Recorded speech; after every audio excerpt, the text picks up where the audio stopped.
Dear students, السلام علیکم۔ آج ہم اردو زبان کے مختلف نام کے بارے میں پڑھیں گے۔ تو آئیں دیکھتے ہیں، جب مسلمان بر صغیر پاک و ہند میں وارد ہوئے تو انہوں نے یہاں کی دیسی زبان کو ہندی یا ہندوی کا نام دیا۔ قدیم فارسی لغت نویسوں نے بھی دیسی بھاشاؤں کو ہندی یا ہندوی لکھا۔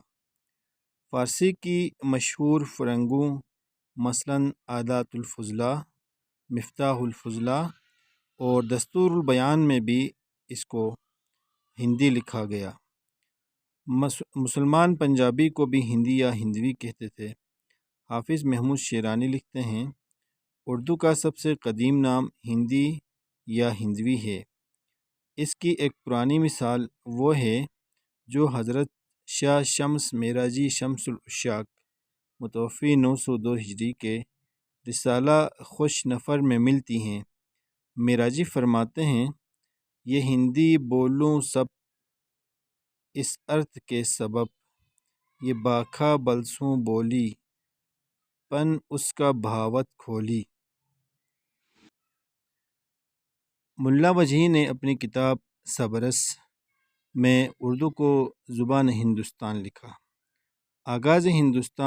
آغاز داستان زبان ہندوستان، نقل ایک شہر تھا، اس کا نام سیستان تھا۔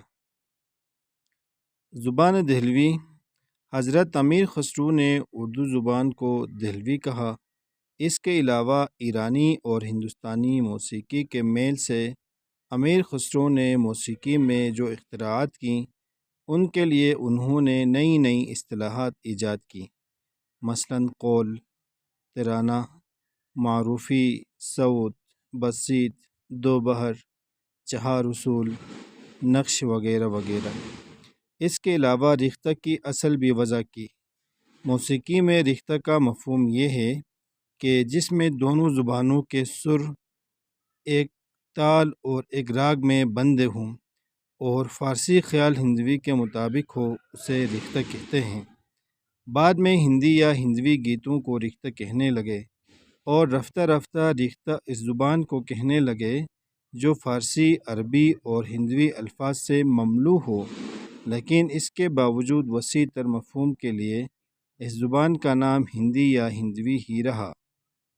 صوفیاء کرام مثلاً حضرت نصیر الدین چراغ دہلوی رحمۃ اللہ علیہ، شرف الدین رحمۃ اللہ علیہ، ریحی منیری رحمۃ اللہ علیہ اور حضرت جہانگیر سمنانی رحمۃ اللہ علیہ نے اس زبان کو ہندی یا ہندوی ہی کہا۔ شعراء و ادباء بھی اسے ہندی یا ہندوی کہتے تھے، مثلاً شاہ میرا شمس العشاق، برہان الدین جانم، جعفر زرلی، میراسر، ملا وجہی اور فضلی وغیرہ۔ اورنگزیب عالمگیر اپنے ایک خط میں اس زبان کو ہندی لکھتے ہیں۔ شاہ عبد القادر نے بھی اس زبان کو ہندی کہا۔ اب اردو زبان کے مختلف نام۔ اردو کا لفظ وسط ایشیا یا بالائی یورپ سے بر صغیر پاک و ہند میں داخل ہوا۔ وہاں یہ لفظ ریوڑ کے معنی میں مستعمل تھا۔ سندھی زبان میں یہ ڈیر اور ترکی میں لشکر کے معنی میں استعمال ہوتا رہا۔ مغل دور میں چھتر شاہی اور فوج کے معنی میں بھی مستعمل رہا۔ اسی سے عساکر کی زبان کو اردو زبان کہا جاتا تھا۔ اردو نے ارتقاء کی جتنی منازلیں طے کی اتنے ہی اس کے نام پڑتے چلے گئے۔ اب آئیں دیکھتے ہیں لفظ اردو کی وضاحت۔ حکیم سید شمس الدین قادری کے مطابق امیر علاء الدین جوینی کی تاریخ جہاں کشا اور وزیر رشید الدین فضل اللہ کی جامع التواریخ سے معلوم ہوتا ہے کہ چنگیز خان اور اس کی اولاد کے زمانے میں مغل بادشاہوں اور بادشاہ زادوں کی فردگاہوں اور لشکرگاہوں کو اردو کہا جاتا، یہاں تک کہ ان کا مستقر حکومت بھی اردو کہلاتا تھا، اور قراقر کا قدیم نام بھی اردو بالیغ تھا۔ چنگیز خان کے فرزند جوجی خان کی اولاد نے وشت قپچاق اور روس و بلغار میں ایک وسیع حکومت قائم کی۔ اس کے حکمران جب کسی مہم پر مستقر سے روانہ ہوتے تو زرعی خیموں میں قیام کرتے تھے، جن کی وجہ سے ان کی لشکرگاہیں اردو مطلع کہلاتی تھی۔ خود ان قوانین کو بھی اردو مطلع کے لقب سے شہرت حاصل ہو گئی تھی۔ اس زمانے سے ہندوستان میں لفظ اردو کا استعمال شروع ہوا اور یہاں بھی لشکرگاہ کو اردو کہنے لگے۔ یہ صفحہ نمبر 708۔ آئی قاضی نے 15 دسمبر 1938 کو کراچی میں منعقدہ یوم اردو کے خطبہ صدارت میں لفظ اردو کے آغاز اور بدلتی صورتوں کے بارے میں گفتگو کی۔ ان کے بقول یہ لفظ اصلاً ترکی نہیں، جیسا کہ بہت سے لوگوں کا خیال ہے، بلکہ اردو سندھ میں بھی ڈھیر یا اشیاء کے ذخیروں اور انسانوں کے اجتماع کو کہتے ہیں، اور یہ عربوں کے سندھ میں ورود سے 3000 قبل سے رائج ہیں۔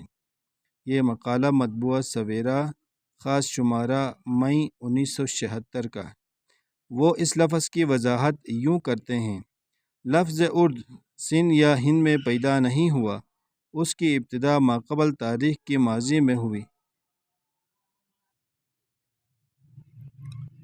وہ لوگ جو ہند المانی زبانوں سے کچھ شناسائی رکھتے ہیں، اس لفظ کو اسکینڈینیوا، ایران اور ہندوستان میں یعنی یہ تینوں علاقے آرائیوں کے خاص وطن ہیں، بیک وقت موجود پاتے ہیں۔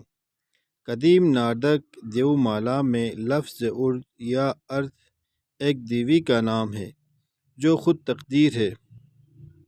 ایسا معلوم ہوتا ہے کہ ہند المانی زبانوں کے بولنے والوں میں اپنے مغربی و مشرقی ساکن کی طرف مراجعت سے پہلے ہی یہ لفظ مستعمل تھا۔ اگر ہم اویستا یا قدیم فارسی زبان کا مطالعہ کریں تو ہمیں یہ لفظ وہاں مل جائے گا۔